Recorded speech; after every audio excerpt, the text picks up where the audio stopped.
আবাল বৃদ্ধ বনিতা, সমস্ত যুবক, সমস্ত নেতা, সকলের কাছেই তিনি আস-সাদিকুল আমিন। ওয়া আজমালু মিনকা লাম তালিদিন নিসাউ, আপনার চেয়ে এত সুন্দর আমার এই দু চোখ কখনো দেখেনি। আপনার তেমনি সৃষ্টি করেছেন, যার সৌন্দর্যের সামনে চাঁদ হার মানে, পৃথিবীর সকল সৌন্দর্য হার মানে, সেই নবী যখন লা ইলাহা ইল্লাল্লাহ, একমাত্র স্রষ্টা, যিনি এই চাঁদ সৃষ্টি করেছেন, যিনি এই সূর্য সৃষ্টি করেছেন, সপ্ত আকাশ সৃষ্টি করেছেন, সপ্ত জমিন সৃষ্টি করেছেন, সাগর মহাসাগর সৃষ্টি করেছেন, চর্ব চস্য লেহ আপন ছিল, প্রশংসায় পঞ্চমুখ ছিল, তারাই নবীকে গালি দেয়া শুরু করলো, নবীর শত্রু হয়ে গেল। এটা সিরাত মাহফিল। নবী তার জীবনের বিনিময়ে যুগে এসেছিলেন, সেই যুগের সুপার পাওয়ার ছিল দুটো, একটা হচ্ছে পারস্য সাম্রাজ্য, আরেকটা হচ্ছে রোমান সাম্রাজ্য। তাদেরকে মোকাবেলা করে পরাভবে তখন ওরা গোপনে হেসেছিল এবং ঠাট্টা বিদ্রুপ করেছিল।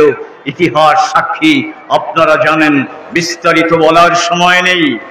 পশ্চিমে ওই আটলান্টিকের কোরআনের ভিত্তিতে এবং নবীর সিরাত সুন্নাত এবং আদর্শের ভিত্তিতে দীর্ঘ 1200 বছর পর্যন্ত এই পৃথিবীতে ইসলাম প্রতিষ্ঠিত ছিল।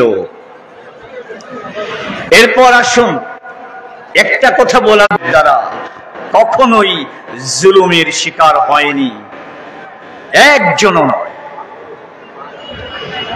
আমাদের এই ইসলামী শাসন আমাদের হাতছাড়া হয়েছে কবে? যেদিন মুসলমানদের জারি করেছে 1757 সালে আমাদের ভাগ্যাকাশে এক বিষাদের সূচনা হয়েছে।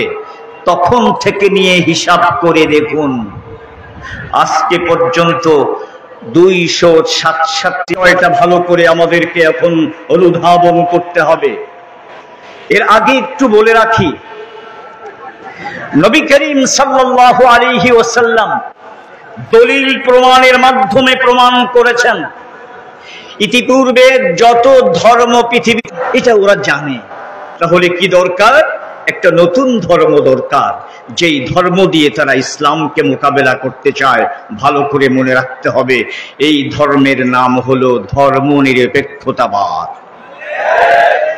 এই ধর্মের নাম কি? এর আসল অনুবাদ হলো এন্টি ইসলাম এবং আরেক অনুবাদ হলো নাস্তিকতা।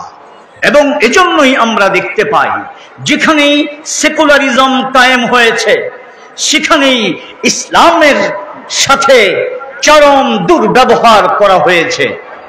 কামাল আতাতুর্ক তুরস্কে ঝোলানো হয়েছে, সেখানে বুরকা নিষিদ্ধ করা হয়েছে, কোরআনের আরবি হরফ এটাকেও নিষিদ্ধ করা হয়েছে, আজানের আরবি উচ্চারণ এটাকেও নিষিদ্ধ করা হয়েছে।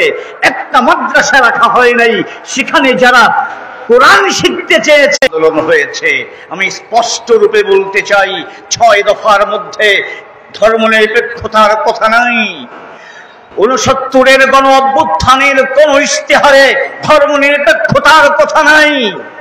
এরপর অতীতের কোন সরকার, ইতিহাস আমরা জানি, ঢাকা ভার্সিটি থেকে রব্বি জিদনি ইলমা এটাকে তাড়িয়ে দেওয়া হলো, নজরুল ইসলাম কলেজ থেকে কলেজ এই শব্দটাকে ঝেঁটিয়ে বিদায় করা হলো। এবং দেখেছি ওই দলের নেতারা বুক ফুলিয়ে ঘোষণা করেছে, আবার যদি ক্ষমতায় যেতে পারি তাহলে সংবিধান থেকে ইসলামের নামকে ঝেঁটিয়ে বিদায় করা হবে। এবং আপনারা হয়েছে, যেই দেশের রাষ্ট্র পরিচালনায় আল্লাহর প্রতি আস্থা থাকে না, যেই দেশের রাষ্ট্র পরিচালনায় ইসলামের প্রতি আস্থা থাকে না, যেই দেশের রাষ্ট্র পরিচালনায় ধর্মনিরপেক্ষতা মূল নীতি হয়, সেই দেশ, সেই রাষ্ট্রে